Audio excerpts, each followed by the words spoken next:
తెలంగాణకు భారీగా పెట్టుబడుల వరద వెల్లువెత్తింది. స్విట్జర్లాండ్లోని దావోస్ వేదికగా జరిగిన ప్రపంచ ఆర్థిక వేదిక సదస్సు సందర్భంగా పెద్ద కంపెనీలు రాష్ట్రంలో పెట్టుబడులకు ముందుకొచ్చాయి. సదస్సు ప్రారంభం రోజే దాదాపు 38,000 కోట్ల రూపాయలు పెట్టుబడులు వెల్లువెత్తాయి.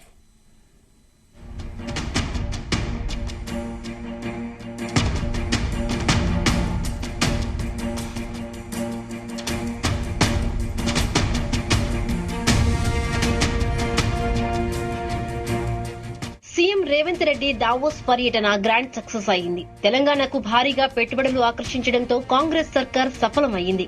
సీఎం రేవంత్ రెడ్డి నేతృత్వంలో మంత్రి శ్రీధర్ బాబు, పరిశ్రమల శాఖ ముఖ్య కార్యదర్శి జయేష్ రంజన్, పెట్టుబడుల ప్రచార ప్రత్యేక కార్యదర్శి విష్ణువర్ధన్ రెడ్డి స్విట్జర్లాండ్లోని దావోస్ లో ప్రపంచ ఆర్థిక వేదిక సదస్సుకు హాజరయ్యారు.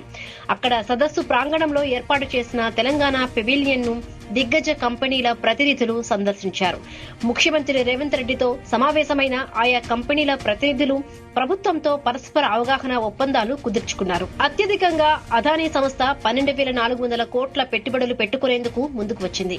ఈ సందర్భంగా అదానీ గ్రూప్ చైర్మన్ గౌతమ్ అదానీ సీఎంతో సమావేశమయ్యారు. తెలంగాణలో నైపుణ్య విశ్వవిద్యాలయం ఏర్పాటు చేయాలని అదానీ సంస్థ నిర్ణయించింది. పలు విద్యుత్ ఉత్పత్తి సంస్థలు, బ్యాటరీ సెల్ తయారీ కర్మాగారాలు, జీవ వైద్య ఔషధ సంస్థలు పెట్టుబడులకు ముందుకు వచ్చాయి. పారిశ్రామిక రంగ ప్రతినిధులతో భేటీ అయిన సీఎం రేవంత్ రెడ్డి అన్ని రంగాల్లో తెలంగాణను తీర్చిదిద్దినట్లుగా తెలిపారు. ఈ సందర్భంగా పరిశ్రమల ప్రోత్సాహానికి ప్రభుత్వం కల్పిస్తున్న రాయితీలు, అనుమతుల తదితర విషయాలను వివరించారు.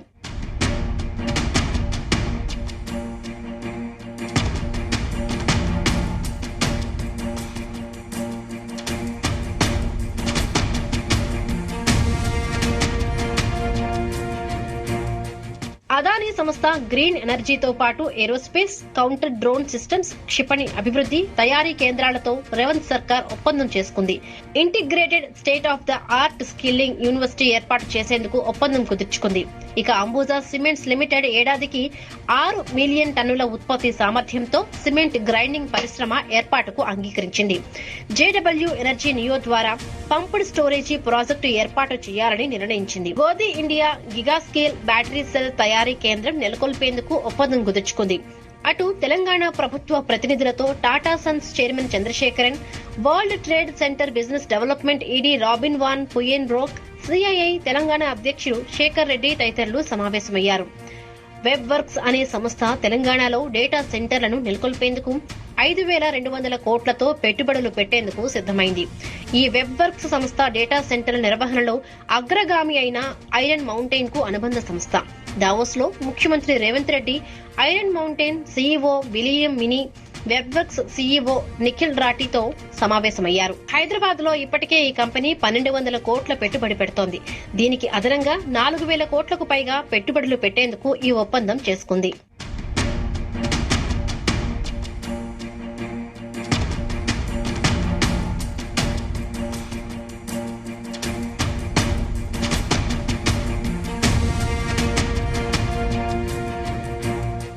ఏ కంపెనీ ఎంతెంత పెట్టుబడులు పెట్టాయో ఒకసారి చూస్తే అంబుజా సిమెంట్స్ 1,400 కోట్ల రూపాయలు పెట్టుబడి పెట్టగా, అదానీ గ్రూప్ 12,400 కోట్లు, జేఎస్డబ్ల్యూ 9,000 కోట్లు, గోదీ ఇండియా 8,000 కోట్లు, వెబ్వర్క్స్ 5,200 కోట్లు, అరాజన్ లైఫ్ సైన్సెస్ 2,000 కోట్లు, గోద్రేజ్ 1,270 కోట్ల పెట్టుబడులకు ముందుకు వచ్చాయి. ఇక కొత్తగా కుదిరిన ఒప్పందాల ద్వారా తెలంగాణలో వేల సంఖ్యలో ఉద్యోగ, ఉపాధి అవకాశాలు అందుబాటులోకి రానున్నాయి. తెలంగాణలో కొత్తగా అధికారంలోకి వచ్చిన తమ ప్రభుత్వం పరిశ్రమలకు అండగా నిలుస్తుందని చెప్పడానికి వచ్చిన పెట్టుబడులే నిదర్శనమని కాంగ్రెస్ వర్గాలు చెబుతున్నాయి. పెట్టుబడులకు తమ ప్రభుత్వం స్నేహపూర్వక వాతావరణం కల్పిస్తోందని చెప్పడానికి ఇదే ఉదాహరణ అని చెబుతున్నాయి. మొత్తం మీద రాష్ట్రానికి భారీగా పెట్టుబడులు తేవడంతో కాంగ్రెస్ సర్కార్ సఫలమైంది.